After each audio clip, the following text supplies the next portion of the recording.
Welcome to Section 420, Talkin Yankees, the podcast. Well, the Yankees sweep the series against the Kansas City Royals, actually sweep the entire yearly series against them, winning all 6 games, finishing them off in Kansas City there. But kind of weird thing that they won it yet another 1-0 game, something the theme of this Yankee team has been doing there. So we'll focus on the 1-0 final scores of this Yankee team, which is a good sign because, again, you want to win those close games in the postseason. And you don't see a lot of 1-0 games in the postseason, but just the fact that they're winning those type of games is a positive sign, so we'll kind of shed a little bit of light on that. And some Yankee roster updates, and mainly Scott Efros, who we've been waiting for, I think about 2 years now. We've been waiting for Scott Efros for 2 years there. So we'll do a little Scott Efros as well there. So before we get started there, make sure you subscribe to this podcast, Section 420 Talkin Yankees, the podcast, wherever you get your favorite podcast. And there's also a YouTube version of the show. Go to YouTube, search for Section 420 Talkin Yankees, and subscribe to the channel there as well.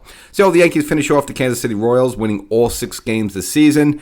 And it's kind of important because, look, I know maybe the Royals aren't good as they were last season. Who knows about that? And you have the whole thing of Bobby Witt Jr. and blah, blah, blah. Hey, who's better, him and Judge? Obviously, there's not even a comparison. Bobby Witt Jr. is a good player, but he's no Aaron Judge. But overall, it's important to win the 6 games because, hey, this is the team you faced over in the divisional series last year, and now you just smoked them 6 games to nothing there. So I think that carries a little weight. Again, is Kansas City as good as they were a year ago? Probably not. Right now, they're a game under 500. Looks like, Cleveland right now is the more dominating, as well as Detroit as well.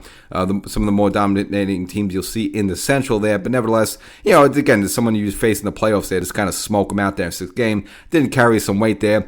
Game itself, obviously, it was kind of a pick 'em sort of game. Will Warren went into the 6th inning there, couldn't complete it there, but to get 5, plus innings there out of him, after, he's been a little sloppy, a little bit late last couple of starts there, but a good win for him. And the Yankees kind of getting their one run on a little bit of a juke, kind of a joke type of play there. So Paul Goldschmidt with a line drive there. Pablo Reyes coming to score there. Looks like he tripped up a little bit coming around third base there. And it's sort of like, do I stop to go back to third, to go home there? And, even he was probably not sure what he wanted to do there. But it looks like third base coach Luis Rojas told him to go, go, go, go. And the throw came into home there. Wasn't the greatest throw there. Catcher was able to feel the ball, and Pablo Reyes, luckily for him, was able to score there. Otherwise, that would have been just a brutal play there. Now, the thing with him is I think he's obviously not going to be much longer there. Stanton's coming back pretty soon there. Now, whether it's going to be during the Boston series or not, we're not sure exactly. But, if Stanton does come back, it looks like Pablo Reyes would be the one to be option out, go back down to AAA or something like that there. So that might be his Yankee highlight there, that brutal run around the base there, which is not something you want to teach to anybody. But nevertheless, he was able to get a score for the Yankees, and obviously the one run, that's all they needed there, and actually bringing on Devin Williams to close it out. And the Yankees walk away with a 1-0 lead. And you got to get to the top there, this whole 1-0. We've seen a couple of games, even though we're not even at the halfway point of the Yankees season right now. This is their fourth 1-0 final score. This is something they haven't done. The 4 1-0 games so far they had this season, that's more than they've done in the past 3 seasons that combined. And it's the first time they've done that since the 1976 Yankees. And, of course, we know the 1976 Yankees went to the World Series. Okay, they got swept by the Cincinnati Reds. But nevertheless, so the Yankees doing some historical stuff there with a lot of these 1-0 leads and doing a lot in closing out series. I mean, they did it against the Angels. Again, the final game was a 1-0 score. Against the Braves, a 1-0 score.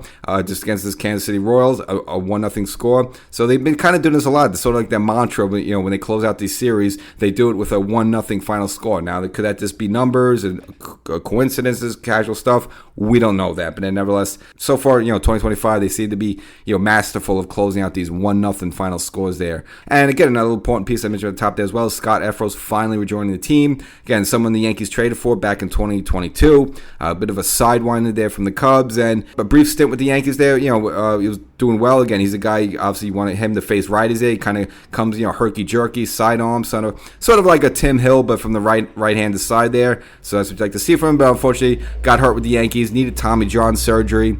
Last year was an absolute just wash for him. Had some weird winter back surgery that no one knew about. Then he had some setbacks, and and then they were testing him out in the minors. His velocity wasn't good at all, so they didn't even bother bringing him up last year.